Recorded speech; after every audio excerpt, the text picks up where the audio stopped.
আসসালামু আলাইকুম। চলে আসলাম রসুন মিনি কিচেনে। আজকের রেসিপিতে আছে ভাত রান্না করা হচ্ছে, মুরগির মাংস রান্না হবে, এই যে তার সঙ্গে আলু, তার সঙ্গে পাঁপড় ভাজা হবে। আপনারা সঙ্গেই থাকুন, পুরো ভিডিওটা দেখবেন, ভালো লাগবে। এই যে ভাত রান্না হচ্ছে, এই পর্যায়ে আমার ভাত রান্না শেষের দিকে, আমি প্রথম থেকে ভিডিওটা দেখাতে পারিনি, এই জন্য সঙ্গেই থাকুন।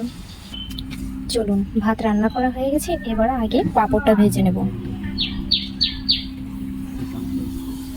পাঁপড়টা আমি ভেজে নিচ্ছি।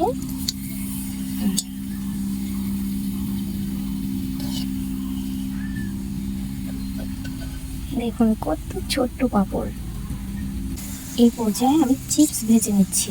এই দেখুন কতটা ফুলকো হয়েছে চিপসটা। দেখুন চিপসগুলো ফুলে কি লোভনীয় হয়েছে।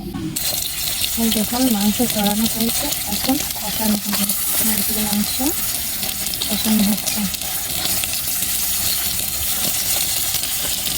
দেখতে কতটা লোভনীয় লাগছে। দেখুন মাংসটা দেখতে কতটা লোভনীয় লাগছে।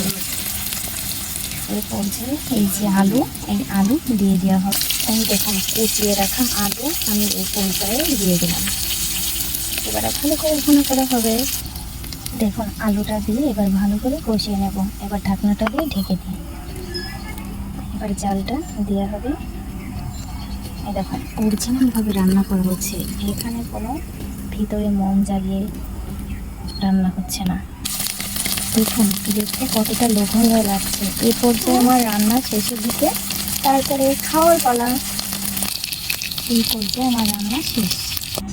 এই দেখুন আমার রান্না করা শেষ। এবার দেখুন কতটা লোভনীয় লাগছে। এই যে সেই মুরগির মাংস, আর ওই যে ভাত রান্না, আর তার সঙ্গে চিপস ও পাঁপড় ভাজা। আরও একটি রেসিপি হবে পরবর্তীতে। এই পর্যন্ত শেষ। আল্লাহ হাফেজ।